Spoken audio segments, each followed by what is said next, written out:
So, hello everyone, and thank you, Graham, and thank you, Carmen, and a very warm welcome from me too. It's nice to see so many people here, and of course, greetings to everyone online, wherever you are today. Actually, it's great to be back here in Madrid, finally, I should say. And I'd like to add my thanks to the Instituto Cervantes for their patience after the disappointment of postponement in 2020, and for their continuing support in hosting this, our 8th international conference. My job this afternoon is to introduce the theme of the event, Language Assessment Fit for the Future, and to draw your attention to the way the program has been organized, and to highlight some key points from an ALTE point of view.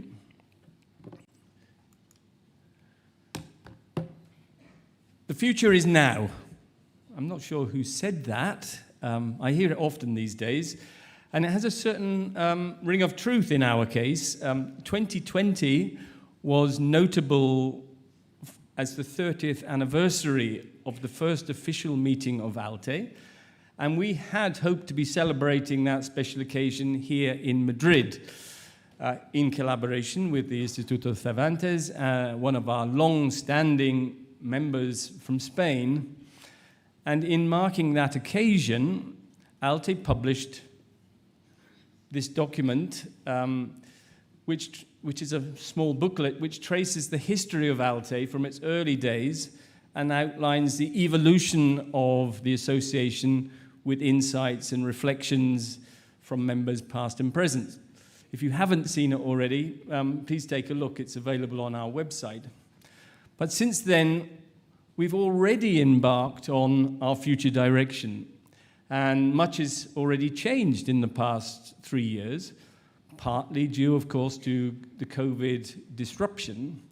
And there's still work to be done, I would say, to ensure that what we do is fit for the present and in the new normal, if you like to call it that, which has occurred since COVID. So there's a panel this afternoon, if you haven't seen it, focusing on what ALTE does these days.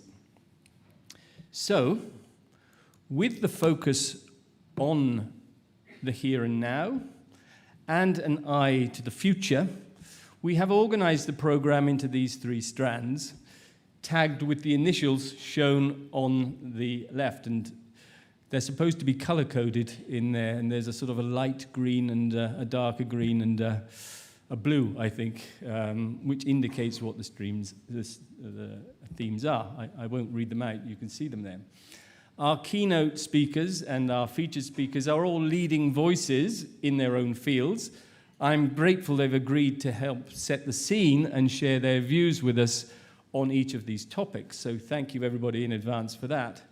Cutting across all the 3 themes is ALTE's commitment to multilingualism, and this remains at the heart of our mission.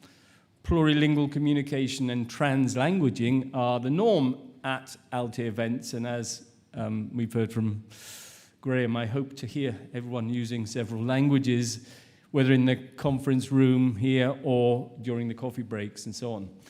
Our commitment to multilingual practices and linguistic diversity is also manifested in the range of languages that will be used during the presentations and workshops, including sign language, and thank you to the sign language interpretation we've got here. Since the program was put together, I can officially confirm that the age of AI has begun. And this announcement of this new era was made last month by no less a person than Bill Gates in his blog. And this was really based on the arrival in the public arena of Chat GPT. Anyone not heard of that? Okay. And however, other forms of generative artificial intelligence are also available. And that's occurred really in the public consciousness in the last 4 or 5 months only. So, combined with the previous disruption caused by COVID, this seems, I would say, to be a watershed moment for us. with far-reaching consequences in what someone referred to yesterday as the post-Chat GPT world. And you could say the world has actually changed in certain ways, and already there's a growing awareness across all sectors that this change brings potential benefits and also perils and pitfalls.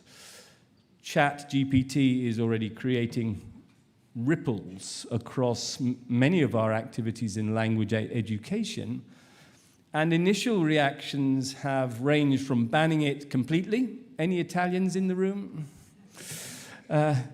Or welcome its uses, but with caution and caveats, and I put myself in that second group. But so how do we get the benefits is the question. In language assessment, I think, AI is not entirely new, and generative AI could therefore be seen as an extension of approaches that have been taken to deliver automated systems that have been in our field actually for many years. So the automated assessment of writing and speaking, for example.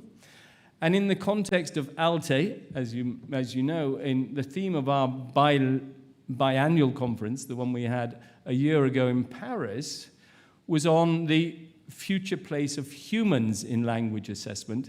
And at that event, we covered the concept of hybridity or hybridization and what I'm calling here the interplay between humans and machines to achieve positive outcomes, as well as the emerging technical and ethical challenges that this brings. So, question for you all, what will good practice look like in future? And how can we ensure that we retain our existing principles and values?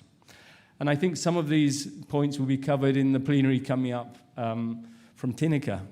I'm looking forward to hearing what you've got to say. With these considerations in mind, I thought I'd just briefly recap on where we are now in the ALTE journey, going back now over 33 years, and what the next steps might be for us over the next decade or so. 30 years ago, we set out to develop a sound understanding of the basic principles of language assessment across languages. And since then, we've worked to develop specific and very practical guidance on how to implement them in many diverse multilingual contexts, which is represented by the ALTE membership. The green arrow is the timeline, and the issues that we have collaborated on are shown down the middle of the screen.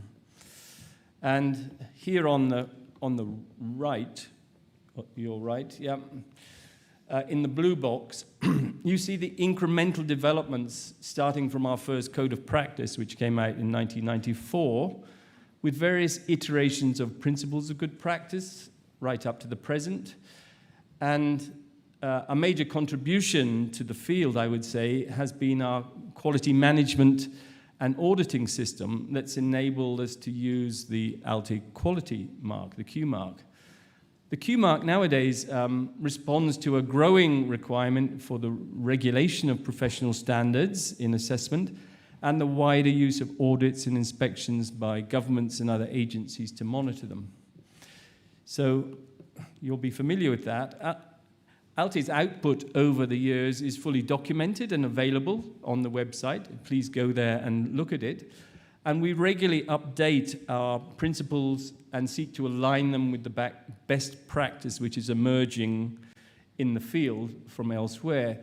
The main preoccupation for ALTE members is still to deliver high-quality language assessments for the benefits of our learners and other stakeholders, as well as working on, together, if we can, innovations and continual improvement. So at the heart of it, it's about getting the basics right and sharing knowledge and expertise to do so, focusing on what we have called traditionally the VRIP features to create useful assessments of all kinds. So one size certainly doesn't fit all, and the multilingual context is always a really important starting point for ALTE. As you probably know, All assessments need to be supported by a validity argument that explains why they're fit for their intended purposes and what evidence can be provided to support it. And here are two publications which you might look at if you've never seen them before, which ALTE has contributed to over the years. But the expanding range of context and purposes of language assessment in recent years has led ALTE to take the lead in a number of domains through its SIGs and to adapt or develop a range of new tools to assist them in this. And some of the relevant resources are shown here in the middle, for example, in the context of migration or for specific purposes, such as the workplace. And on the right is the latest outcome of this collaboration between our Language Assessment for Migration and Integration, or LAMI group, with the Council of Europe. And this is the focus of our LAMI forum on Friday, which Graham mentioned. And on the left here, in collaboration with other associations, we focus on best practice in using the CFR in aligning language education. And this is picked up in our strand on implementing frameworks and in the plenary, I hope, by Neus later in the week. So this is some of the newer stuff. The Social Justice Forum is a new feature in the conference program, as Graham mentioned, and I'm really looking forward to that. What do we mean by fairness and justice when applied to language assessment? What role should or does an institution like ALTE play in achieving fairer and more just outcomes, not just technical features? So we're sort of spinning back up and looking again at some of the issues we looked at perhaps at the beginning. I think it's uncontentious to state that an assessment ought to be fair to all test takers. It's based on the common understanding of doing the right thing in treating all test takers equally. The principled approach I've outlined so far and what we do in ALTE is set out to achieve this. And when you break it down, these are the key concepts that we're concerned with, shown I've highlighted in red here. We discussed this principle of fairness in ALTE conference in 2018 in light of the approach taken by Koonen in that volume, which is shown there.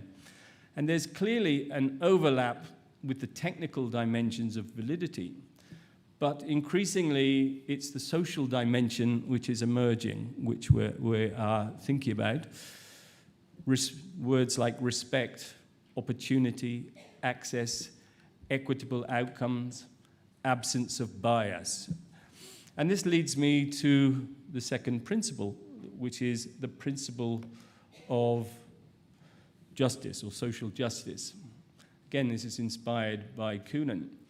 This principle points to the responsibility of ALTE members and the role of ALTE itself as a thought-leading institution, a positive influence to achieve these benefits. So we need to be thinking about how we think about the benefits to society, promoting positive values, and thinking about effects and consequences of what we do. So both specifically in our own tests and through our thought leadership in helping others to understand or to come to terms with some of these issues. I believe ALTE conferences, such as this one, can contribute to public reasoning and so help to advance the field with these benefits and values in mind. So, in a sense, we see an expansion of the field. And the Social Justice Forum, for the first time, is one way we're doing this, and it's a new thing to look out for here. But a word of caution before I wrap up. I won't keep you long. Firstly, there are, as you probably know, no easy answers to these challenges. And there are persistent dilemmas which we will face that cut across all three of our themes, as well as new ones which are just emerging. And one of these is related to the power of tests. Oh, sorry, I meant to say that at the end of the last one. Yeah, so this is the slide I was supposed to be looking at here. So the power of tests, as you know, is well documented by pioneers in our field, such as Ilana Shohami, who's also talked about it at ALTE conferences in the past. One of these is related to this unintended consequences of the kind which are talked about in this interesting volume, which is already 30 years old, by Eckstein and Noah. Anyone seen it? It's actually a very interesting document. Eckstein and Noah discuss the problems associated with large-scale examination systems around the world, which they categorize as either being there to control learners or to control what goes on in school, and sometimes both at the same time, which leads to the unintended effects and consequences which we see when exams are not aligned with the right values. Then they list what they call 8 persistent dilemmas based on their research in the latter part of the 20th century. So you're going back about 40 years. But the thing is, they are remarkably familiar today. And that's really my point, that there's still hard work to be done, although we're looking to the future. Many of the things we've been trying to do are not resolved. And, well, here they are. And I just like, since we haven't got time to look at all of them, I just pick out 3, which I think remain particularly relevant and which tie in with our strands. If you'd like to just take time to read them. I'm particularly interested in point 6 here.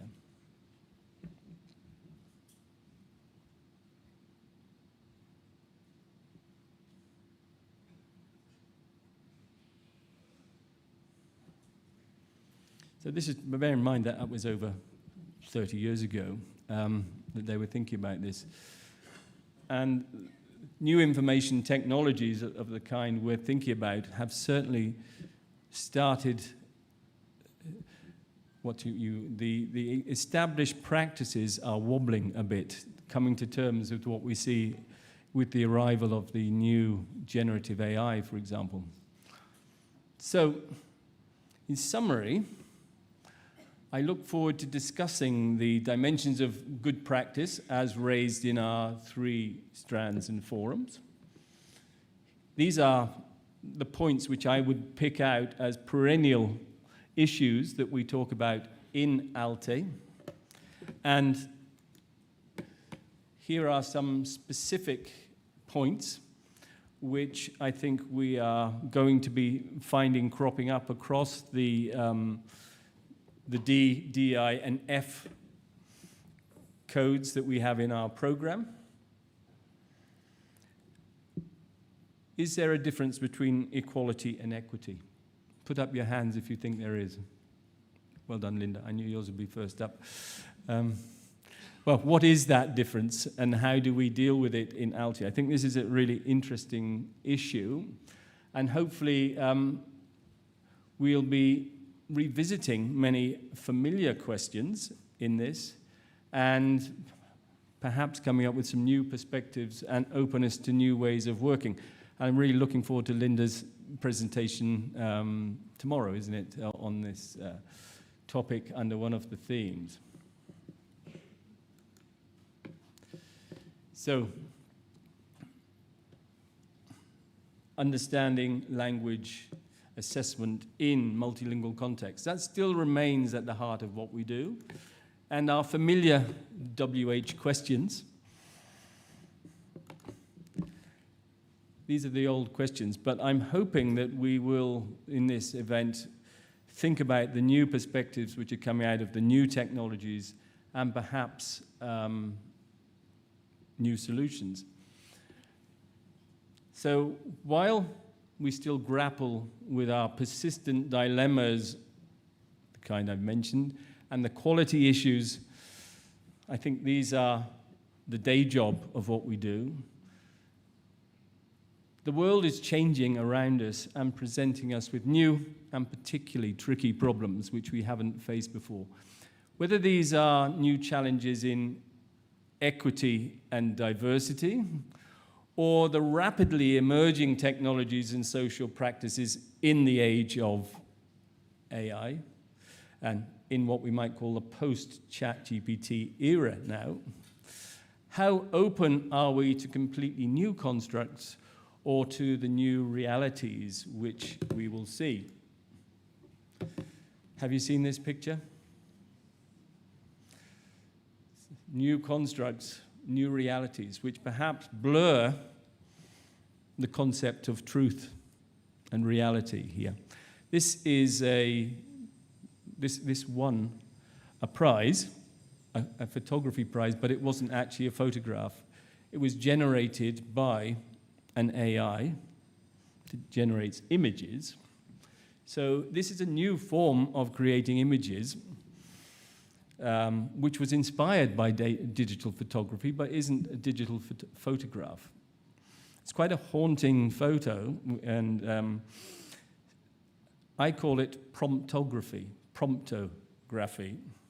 because it's based on the same kind of technology you'd be using to produce an AI for automated assessment of speaking or writing, using the Chat GPT techniques. So it certainly pushes the boundaries of what we've been familiar with and what we accept as our constructs. So this is a new construct of photography perhaps, will we see new ones emerging in our field, and will they be acceptable to us? I'll leave you to think about that. And to finish, perhaps the biggest challenge for us all in light of the climate crisis and the widening north-south divide is the concept of sustainability. I wonder in what ways we might help from the perspective of language education. Is it something we need to think about in terms of the way we teach people languages with regard to understanding this in their life? Or in what ways might it change the way we do assessment